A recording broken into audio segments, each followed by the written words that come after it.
une colombe qui s'est retrouvée au milieu de faucons et qui a été finalement sacrifiée. Bon, moi, je sais pas les schémas, je ne suis pas dans les schémas. Je pense que ce que je peux dire, je pense que c'est un Premier ministre qui a essayé de faire ce qu'il pouvait. Et je note surtout les derniers temps de la primature avec sa volonté de mettre en place un cadre de dialogue qui soit sérieux et qui permette à la transition et au colonel de rester fidèle à sa promesse du 5 septembre et de permettre à cette transition d'être une transition inclusive et d'être une transition consensuelle et une transition apaisée pour le colonel et pour les Guinéens. Et cette volonté, je crois que l'ancien Premier ministre l'a exprimée. J'espère, je souhaite que le nouveau soit aussi dans le même élan. Bien. Talibé, on va poursuivre cette émission avec vous. Alors, monsieur le ministre, il est question des assises nationales, comme on l'a vu hier. Ça a été quand même une activité que beaucoup de Guinéens n'ont pas comprise, et la démarche qui a accompagné la mise en place justement de ces assises nationales a été critiquée par beaucoup d'observateurs. Est-ce que là aussi, vous sentez que la méthode utilisée n'a pas permis de donner la résonance espérée à ces assises nationales?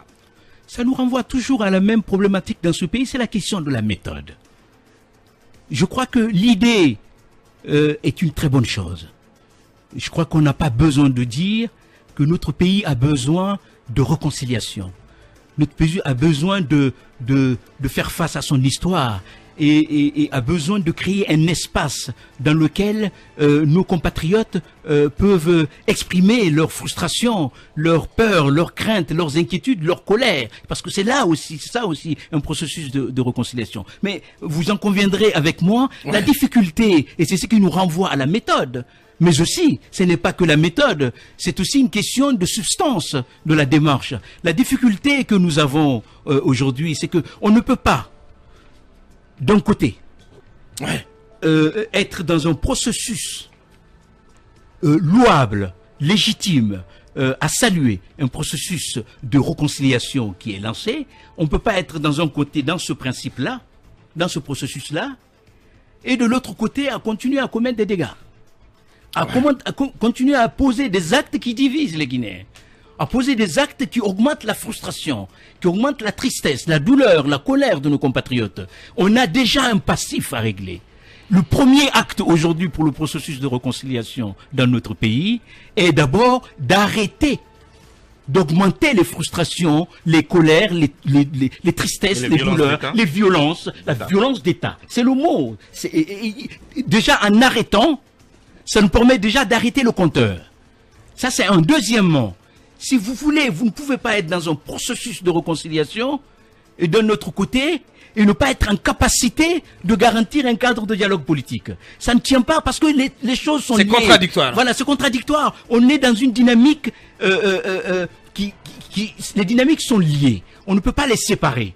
On ne peut pas décider en Guinée et que nous serions dans une espèce de crise politique, mais qu'on va ignorer la crise politique et qu'on va enclencher une dynamique de réconciliation et qui pourrait aboutir à quelque chose de sérieux. Le politique, le social, l'économique, tout est lié dans notre pays. Il faut qu'on soit en capacité de travailler ces différentes thématiques-là et de les mettre ensemble pour créer une dynamique qui soit une dynamique cohérente. Mais ce qui est d'abord essentiel pour ce processus, c'est d'arrêter le compteur de la violence, le compteur de la frustration, le compteur des douleurs, le compteur des colères de nos concitoyens. Ouais. Des tueries et des arrestations. Et des arrestations. Bien. Allez, on va poursuivre cette émission avec vous, Talibé. On va à présent parler du durée de la transition. Mais avant, j'ai quand même une question que tout le monde se pose sur le CNRD qui est aux affaires. Pourquoi cela reste toujours, le CNRD reste toujours une énigme, une grosse énigme pour tous les Guinéens? C'est incompréhensible. C'est incompréhensible. Bien. Abakar, il y a aussi la question de déclaration des biens. Oui, il l'a déjà dit. Ah, ok. Il l'a déjà dit. Ouais, on y va. On continue avec vous, Talibé Barry. Alors, monsieur le ministre, la question de la durée de la transition, on le sait, c'est la question qui fâche davantage parce que les 36 mois adoptés par le CNT n'est pas du goût de l'ensemble des acteurs et le processus qui a conduit justement à l'adoption de ces 36 mois justement pose un problème de déficit de dialogue entre les acteurs. Alors, est-ce que pour vous, l'article 77 de la charte de la transition a été effectivement foulé au pied avant d'en arriver à l'adoption de cette durée? Évidemment, c'est factuel. C'est en contradiction avec les textes de cet article. Et on revient encore au même sujet. Une transition, cela se gère dans le dialogue, la discussion, l'échange et le débat. Une transition, c'est le dialogue. Et j'en appelle au colonel pour que nous soyons en capacité dans notre pays de nous retrouver autour de la table, de dialoguer sur tous ces sujets-là. On ne peut pas les imposer. Certes, on peut essayer, parce que c'est l'État, de dire, nous c'est ce que nous voulons, si vous voulez vous suivez ou vous ne suivez pas. Mais ceux qui ne sont pas d'accord, ils vont l'exprimer. Et ils ont le droit et la liberté de l'exprimer. On ne peut pas. D'ailleurs, je trouve quelque chose d'assez paradoxal dans ce pays, comme toujours. L'État prend des décisions. Les citoyens ne sont pas d'accord avec ces décisions. Non seulement l'État prend les décisions sans les citoyens, ou alors les acteurs, mais en plus il les empêche d'exprimer leur mécontentement. Donc on fait des choses auxquelles les gens ne sont pas d'accord, et au-delà on interdit des manifestations, des éléments d'expression civique, et donc ce sont des choses absolument contradictoires et insensées. Tout ça, que ça soit la durée, que ça soit le contenu, que ça soit je ne sais quoi d'autre, on peut discuter de tout ça autour d'une table. Si c'est qui ont fixé la durée, ils l'ont fixé en ayant un schéma dans la tête, en ayant une vision de la transition dans la tête. C'est leur droit. Ils peuvent l'avoir, cette vision et ce schéma. Mais le minimum, c'est que, puisqu'ils ne sont pas seuls en Guinée, il faut quand même qu'on se respecte. On est dans un pays où il y a des différents acteurs. Ce n'est pas parce qu'on a le pouvoir d'État et qu'on a le droit sur tout le monde de faire ce qu'on veut, comme on veut, quand on veut. Et quand vous avez une vision de la chose, c'est votre droit. Ceux qui sont en responsabilité sont en droit d'avoir une vision de la transition. De dire, nous voyons la transition comme ça. Nous souhaitons la mener ainsi. Nous pensons que le contenu doit être ceci. Ouais. Et nous pensons que la durée doit être celle-là. D'accord. Mais il y a des acteurs en Guinée. Il y a des acteurs sociaux. Il y a des acteurs politiques. Mais le minimum, c'est d'aller autour de la table, chacun avec ses arguments, avec ses éléments de persuasion, ouais, de discuter et de dire pourquoi tel point, pourquoi nous pensons que c'est cela. Mais on ne peut pas dire, nous décidons cela, si vous ne voulez pas, tant pis pour vous, mais nous continuons à avancer. On peut continuer à avancer, mais ça n'apportera rien au pays. Et je souhaite, j'en fais la prière, et que nous revenons à des meilleurs sentiments, et que les uns et les autres, avec leurs arguments, se retrouvent autour de la table et discuter de l'avenir de ce pays, enfin, et que nous puissions arriver à un point où nous pouvons nous mettre d'accord sur un certain nombre d'aspects essentiels pour l'avenir de ce pays afin d'avancer. Bien, on va s'intéresser à présent à d'autres facettes de la conduite de cette transition, au sujet notamment des dissensus autour de la façon dont cette transition est gérée. Justement, monsieur le ministre, ces dissensions ont conduit, on va dire, à des fronts, si je peux me permettre. Les manifestations qui ont été organisées, quoique interdites, mais qui ont quand même eu lieu, qui ont causé des tueries, des blessés, des dégâts. Il y a aussi la question des mineurs qui a été soulevée ces derniers temps. La présence des mineurs dans les manifestations. Dans les manifestations. Mais il y a également l'autre aspect qui consiste justement à rejeter la responsabilité en quelque sorte aux organisateurs de ces manifestations entre guillemets interdites. Comment est-ce que, quelle analyse vous faites de ce contexte actuel suffisamment tendu? D'abord, les interdictions des manifestations.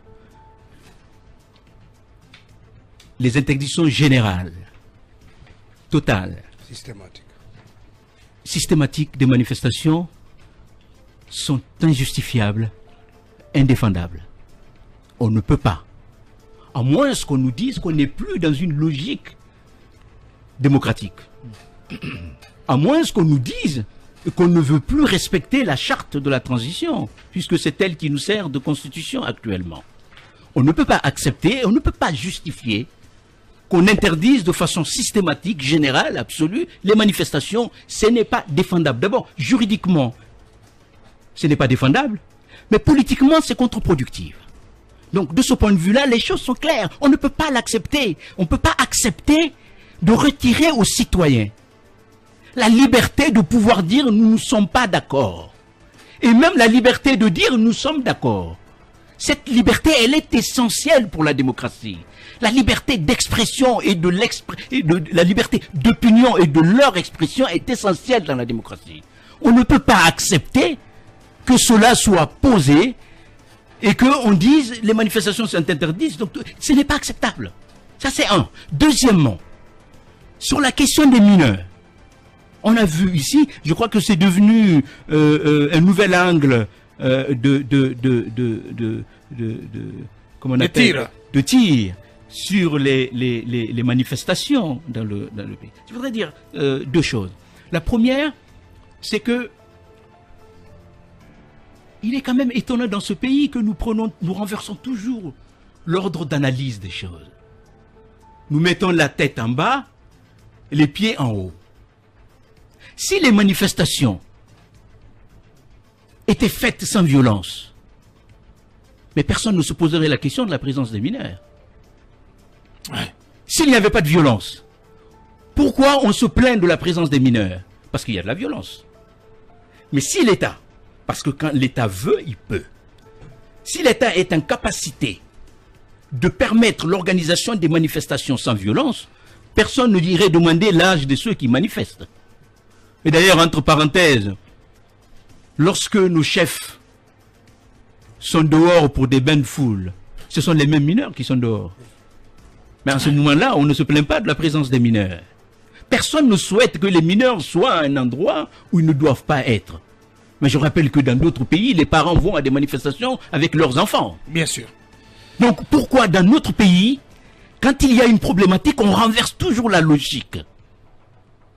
Je ne suis pas en train de demander à ce que les mineurs soient dans des manifestations. On peut avoir une position morale de dire on ne souhaite pas. Mais ce n'est pas une question de légalité. Si les mineurs y sont, l'essentiel est que les organisateurs et l'État soient en capacité de travailler ensemble pour faire en sorte que les manifestations se déroulent sans violence. Et quand on veut le faire, on peut. Moi, j'en ai expérimenté dans ce pays.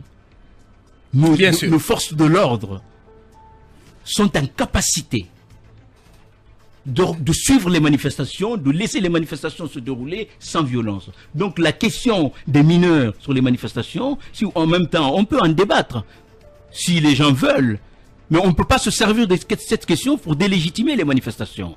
Et d'ailleurs, je voudrais aussi rappeler, ça me renvoie au troisième point, il faut quand même qu'on comprenne une chose dans ce pays.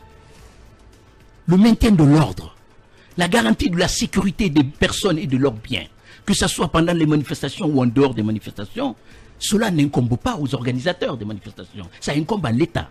C'est le rôle de l'État. C'est le rôle de l'État de garantir la sécurité des personnes et de leurs biens. L'État ne peut pas se défausser de cette responsabilité sur les organisateurs. Et pour cela, on a vu d'ailleurs cette tentation de criminaliser et les manifestations et les organisateurs. Je rappelle d'ailleurs pour l'histoire politique, pour ceux qui sont là, et vous êtes des observateurs de la vie politique dans ce pays, la fameuse loi anti-casse qui a été faite ici, au temps de Comté, et qui visait un célèbre parti politique à l'époque dans notre pays, on sait très bien, le RPG Arc-en-Ciel, je veux le nommer, et on se souvient bien que tous les démocrates à l'époque avaient dénoncé cette loi, parce que c'est une façon de mettre l'épée de Damoclès sur la tête des citoyens, de dire si vous manifestez, les organisateurs des manifestations, à moins qu'ils n'aient tenu des paroles publiques de violence, les organisateurs de manifestations ne peuvent pas être tenus responsables de violences dans les manifestations. La responsabilité pénale, elle est personnelle. C'est ceux qui commettent des violences. Je suis contre les violences. Je suis contre toutes les formes de violence, qu'elles viennent des manifestants ou des forces de l'ordre, mais on ne peut pas tenir les manifestations, les organisateurs des manifestations comme responsables des violences qui se passent sur le terrain, et ça c'est la responsabilité de l'État de les en empêcher, ou alors ceux qui tiennent les violences, de les prendre et de les présenter devant la justice. Bien, on va s'intéresser à présent aux droits de l'homme, Mohamed. Oui, monsieur le ministre, je ne partage pas très souvent vos points de vue, mais vous êtes un homme de réseau, vous êtes un homme apprécié et vous êtes un homme surtout respecté, surtout dans les arcanes des Nations Unies. Je vais parler plus précisément de Genève en Suisse. Et récemment, vous avez constaté comme tout le monde cette alerte rouge des Nations Unies qui fixe le cap sur la dégradation des droits humains. Alors, monsieur le ministre, quelle lecture faites-vous des sorties et des alertes de la haut-commissaire des droits de l'homme? Et quel impact